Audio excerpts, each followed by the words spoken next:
Alright, so as someone who's owned 6 different Google Pixel phones over the course of 3 years, I'm starting off this video with a clear preference in mind. I've always loved Google's Pixel phones for a number of reasons, but with the Galaxy S23 launch only a few days away, I'm once again reminded that as popular as they may be with Android enthusiasts online, Google's Pixel brand is once again overshadowed by one of the biggest players in the smartphone industry. Now, it's no secret that while Android continues to be one of Google's most popular and widely adopted services, the operating system has also been intertwined with the relevance of Samsung's Galaxy brand, almost to the point where Android and Samsung Galaxy are seen by a lot of people as being one and the same. There's a level of fanfare behind each Galaxy S device launch that simply cannot be matched by what Google has to offer with their Pixel brand, at least up until this moment. Now, this then begs the question of which brand better represents Android as a whole. Is it Samsung's own Galaxy series phones or Google's first-party Pixel devices? Does the Pixel's growing ecosystem pave a more cohesive direction for Android, or has Samsung essentially become the poster child of the Google-owned software platform? Let's take a look. Now, one of the things that we have to consider about Android is its malleability. It's somewhat similar to Microsoft's Windows operating system, and Android is used by a wide variety of brands and OEMs to power their own devices, often customized to set them apart from other phones and give them a bit of brand identity. As such, Google and Samsung each have their own version of what they want Android to be. Google's Android interface on its Pixel devices leans more towards a cleaner and minimalist style, with just enough customizability by way of its Material You design aesthetic. It also features a ton of Google-exclusive software features, such as assistant voice typing, spam call protection, and a handful of Pixel camera functions, to name a few. Contrary to popular belief, the version of Android that we actually see on Pixel phones is not stock Android, as most people would call it, but it's the closest we have to a pure Google experience, untainted by excessive bloatware. Personally, I much prefer this approach to Android, as it just lets me focus on the basics and gets me the essentials of what I need from the software.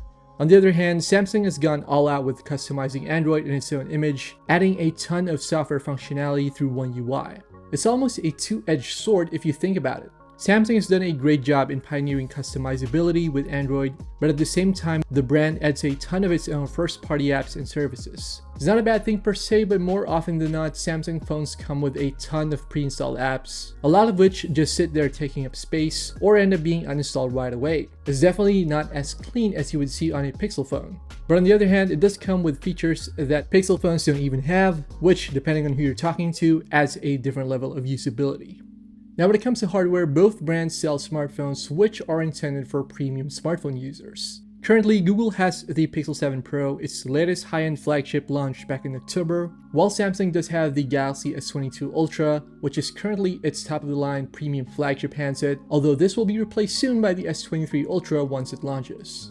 It should be said that while both phones come with high-end hardware, there are some notable differences between the two. For example, the Pixel 7 Pro uses Google's first-party Tensor G2 chipset versus the Galaxy S22 Ultra, which uses the Qualcomm Snapdragon 8 Gen 1. Now, if we were to look at it strictly in terms of benchmarks, there's no doubt that the S22 Ultra's power dominates the Pixel's performance.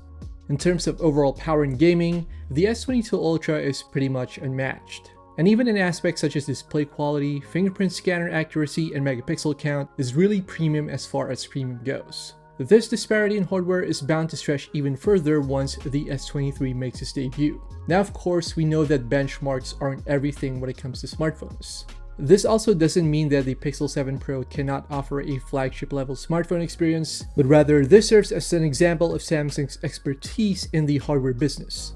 Samsung has been building and designing its phones since day one, and this has resulted in some pretty impressive hardware over the years, offering high-end designs and top-level performance.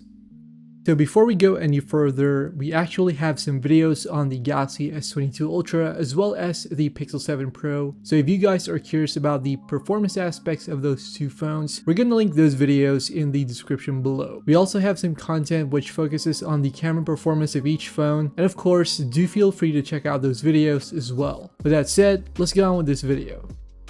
Alright, so earlier we did mention that some smartphone users kinda see Samsung as being the main face of Android, almost to the point where the two terms are synonymous, which isn't very surprising. In terms of global reach, Samsung outpaces Google, and as of late 2022 for example, Google has managed to sell 27.6 million Pixel phones ever since the lineup was originally introduced back in 2016. Although that only amounts to around 1/10 of the number of phones Samsung has sold in 2021 alone. Now, according to Bloomberg's Vlad Savov, Google would need around 60 years in order to catch up to Samsung's 2021 figures. Another factor that comes into play is the lack of reach on Google's part.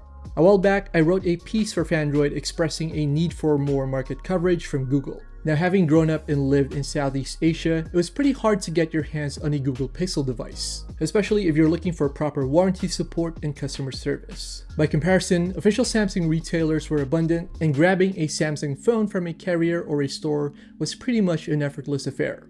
And you also had different devices available for different customers with varying cost preferences. Now, while Google has been selling its newer phones in more markets, it still has a bit of catching up to do, especially compared to the competition. Samsung's marketing game is on point as well. For a lot of consumers, the South Korean electronics giant has become the default face of Android, and the question of whether or not you owned an iPhone or a Samsung was something that you'd occasionally hear, especially from people who might not be as informed as a lot of smartphone enthusiasts online. Now, based on the steady popularity of the S23 leaks and rumors, there's no doubt that the device will once again be the spotlight of Android once it makes its actual debut. Now, like I mentioned at the beginning of this video, I do like my Pixel phones.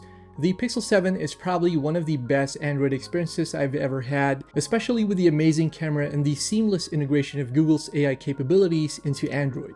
At the same time though, I have to give credit where it's due, and it's simply impossible to dismiss the impact that Samsung has had in pushing Android into the mainstream and increasing Android adoption among users worldwide. Maybe one could say that while Samsung's phones represent Android on a global scale, Google's Pixel phones serve as a more ideal representation of what Android should be, especially with its unique and AI-focused approach to software. Now, whether or not you prefer Samsung's more dynamic take on hardware and software, or Google's nuanced approach to smartphones, there's little doubt that Android's charm lies in its ability to cater to different people with different needs, and in the never-ending competition for the Android market space, there's no denying that consumers are the biggest winners at the end of the day. For now though, Samsung continues to play its role as the global face of Android, at least for the time being. Alright guys, so that brings us to the end of this video. Let us know your thoughts on Samsung and Google Pixel phones. Have you ever owned either of them? And what do you think about the S23 launch that's happening soon? As always, don't forget to check out our other videos here on Phandroid.com. And yeah, thanks a lot for watching, and we'll see you in the next one.